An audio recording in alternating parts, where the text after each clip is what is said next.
साथियों नमस्कार। आज का वीडियो का मुख्य विषय है कि जन्म कुंडली का भाव विश्लेषण किस प्रकार किया जाता है, किस भाव की कौन सी विशेषता होती है। जन्म कुंडली में जो 12 भाव होते हैं, 12 स्थान होते हैं, तो प्रत्येक भाव की कौन सी विशेषता होती है, प्रत्येक भाव में कौन सा फल, प्रत्येक भाव से कौन सा फल प्राप्त होता है, इस विषय पर हम विस्तारपूर्वक चर्चा करेंगे। इससे पहले मेरा आप लोगों से अनुरोध है कि आपने अभी तक यदि मेरा चैनल सब्सक्राइब नहीं किया तो अवश्य सब्सक्राइब करने का कष्ट करें, वीडियो को लाइक करें, शेयर करें। तो देखिए, ये लग्न सहित क्या है, 12 कुंडली में, जन्म कुंडली में लग्न सहित 12 भाव है। सबसे पहले इन भावों के नाम जानिए, यानी प्रथम भाव, द्वितीय भाव, तृतीय भाव, चतुर्थ भाव, पंचम भाव, षष्ठ भाव, सप्तम भाव, अष्टम भाव, नवम भाव, दसम भाव, एकादश भाव और द्वादश भाव। ये तो भाव हुए। लग्न कोई भी हो, अंक यहाँ पर कोई भी हो, 1 का हो, 2 का हो, 3 का हो, इस प्रकार से 12 तक। लग्न कोई भी हो, यानी मेष से और मीन तक लग्न कोई भी हो, उस लग्न के बाद जो है क्रमशः अंक जो है इस कुंडली में रखे जाते हैं। तो देखिए, तो प्रथम भाव को क्या कहते हैं, क्या नाम है, किस नाम से जानते हैं? तनु भाव से। लग्न भी इसी को बोलते हैं। ध्यान देने योग्य बात ये भी है कि लग्न यानी केंद्र के जो भाव हैं, केंद्र के जो स्थान हैं, केंद्र स्थानों के जो ग्रह हैं, और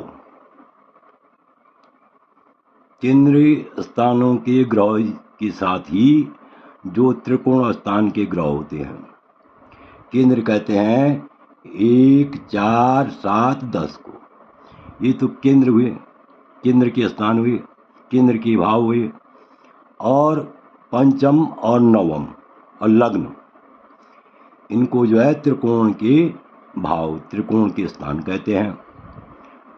कुल मिलाकर के यानी ये 6 स्थान जो है, इन 6 स्थानों में शुभ ग्रह होते हैं, तो ऐसा जातक अत्यंत भाग्यशाली होता है। उस जातक के केंद्र के ग्रह और पंचम और नवम स्थान की ग्रह जो है यदि शुभ हो, तो ऐसा जातक अत्यंत भाग्यशाली होता है। तो देखिए, अब देखिए, प्रथम भाव को तनु भाव भी कहते हैं, लग्न भी कहते हैं। इससे हम क्या देखते हैं, प्रथम भाव को देखिए, ध्यान से देखिए, इसको तनु माने होता है शरीर, संपूर्ण शरीर का बोध हमें किससे चलता है पता, यानी तनु भाव से, लग्न भाव से। और लग्न ऐसा होता है जहाँ जहाँ उसकी जो है शुभ दृष्टि पड़ती है, या उस पर जो है शुभ दृष्टि पड़ती है, तो ऐसे में भी वह अत्यंत शुभ फल देने वाला होता है। जातक के लिए यदि 9 पंचम से वे शुभ ग्रह लग्न को देख रहे हैं, या लग्न जो है 9 पंचम को देख रहा है, तो ऐसे में भी जो है व्यक्ति क्या होता है, अत्यंत भाग्यशाली होता है। तो देखिए, जो प्रथम भाव है इसको लग्न भाव भी कहते हैं, और केंद्र संज्ञा के नाम से भी जानते हैं। तो देखिए, इससे तनु मतलब शरीर, शारीरिक सुख देखा जाता है, शरीर की बनावट देखी जाती है, सुख दुख देखा जाता है, आरोग्यता देखी जाती है, व्यक्ति का रूप सौंदर्य देखा जाता है, रूप देखा जाता है, स्वभाव देखा जाता है, बल बुद्धि पर विचार किया जाता है, आयु पर विचार किया जाता है, यश पर विचार किया जाता है, प्रतिष्ठा सम्मान पर विचार किया जाता है, और घाव व्रण, अगर कहीं पर घाव है तो उसका उस व्रण का भी क्या होता है, ज्ञात होता है। देखिए, तो इस प्रकार से कुल मिलाकर के शारीरिक सुख दुख संबंधी सभी घटक किससे देखे जाते हैं, लग्न से। अब देखिए द्वितीय भाव को, ये द्वितीय भाव है लग्न से दूसरे स्थान में, इसको द्वितीय भाव कहते हैं। तो द्वितीय भाव में जो है ये धन का, इसको धनेश यानी धन का भाव भी कहा जाता है। द्वितीय भाव को धन का भाव भी कहा जाता है। तो इससे जो है अगर शुभ ग्रह हो, द्वितीय भाव में अगर शुभ ग्रह हो तो इस पर जो है धन संबंधी विचार किया जाता है। तो ऐसा जातक अत्यंत धनवान होता है।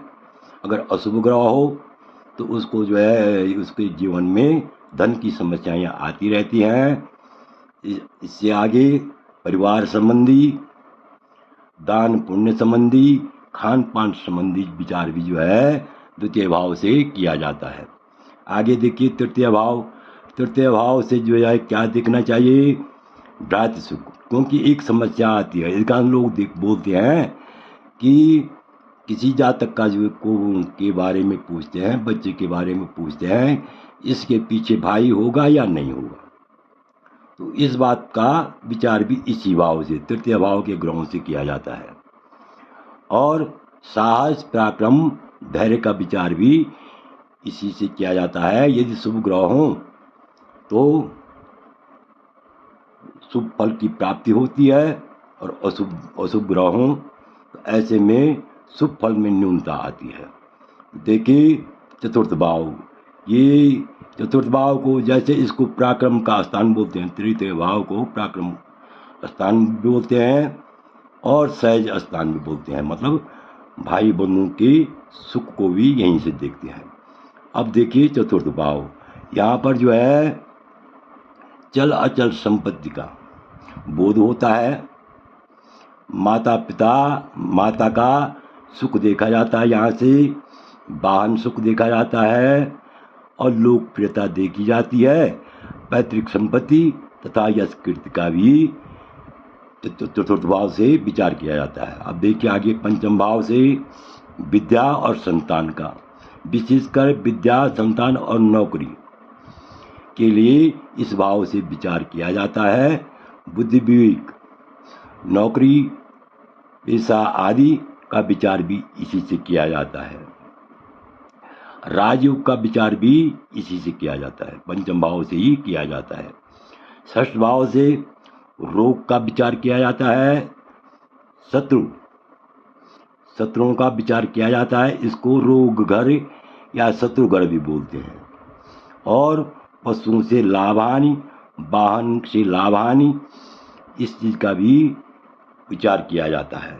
इन बातों का इस षष्ठ भाव से ही विचार किया जाता है। अब देखिए सप्तम भाव में विवाह का विचार किया जाता है। पति पत्नी कैसी होगी, यानी पति पत्नी आपस में किस प्रकार रहेंगे, यानी जो लड़का है लड़की को पत्नी कैसे मिलेगी और कन्या को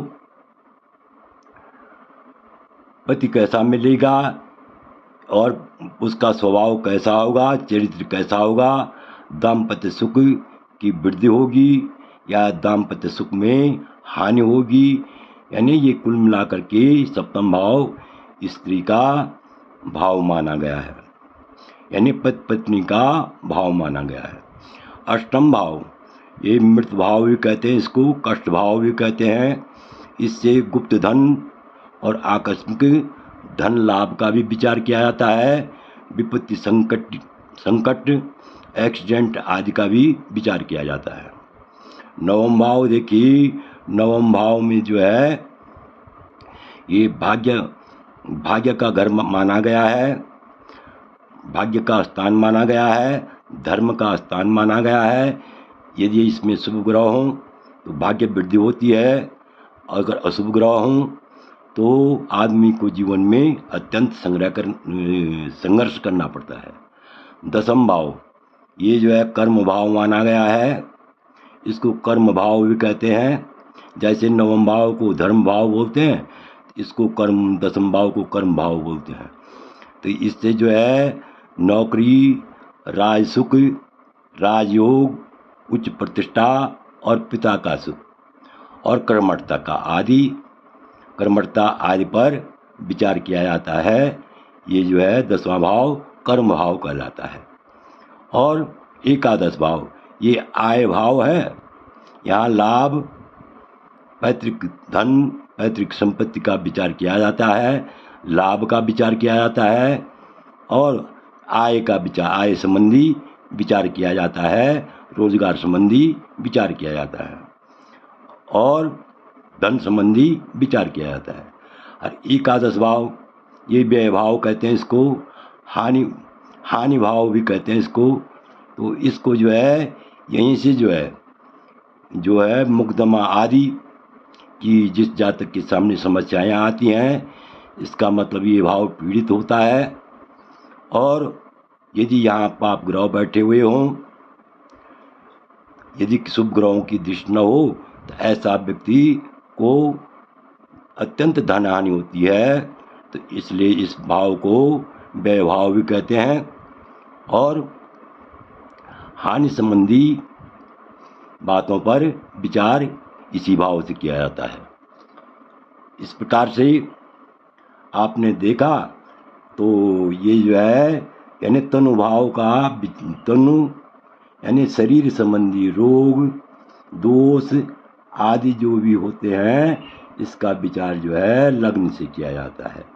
धन संबंधी विचार जो है धन स्थान से किया जाता है। तृतीय भाव से पराक्रम संबंधी, भ्रातृ सुख संबंधी विचार किया जाता है। चतुर्थ भाव से चल अचल संपत्ति का, माता के सुख का, वाहन सुख का विचार किया जाता है। और पंचम भाव से विद्या, संतान, व्यवसाय, बुद्धि, नौकरी, राजयोग आदि का विचार किया जाता है।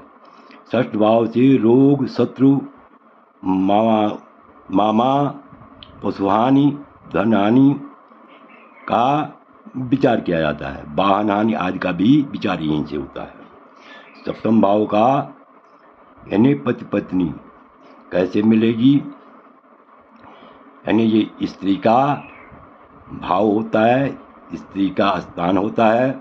तो यहीं से यदि कन्या के ग्रह देखने हैं तो यहीं से देखे जाते हैं। दाम्पत्य जीवन के लिए अगर जो है वर के ग्रह देखने हैं तो यहीं से देखे जाते हैं। तो इस प्रकार से अष्टम भाव रोग का, मृत्यु का, गुप्त धन का, यहाँ नवम भाग्य हो गया, दसम कर्म का हो गया, 11 जो है आय का हो गया और 12 व्यय का हो गया। इस प्रकार से इन भावों का विचार किया जाता है। आशा है कि ये वीडियो आपको पसंद आया होगा, भली बात समझ गए होंगे।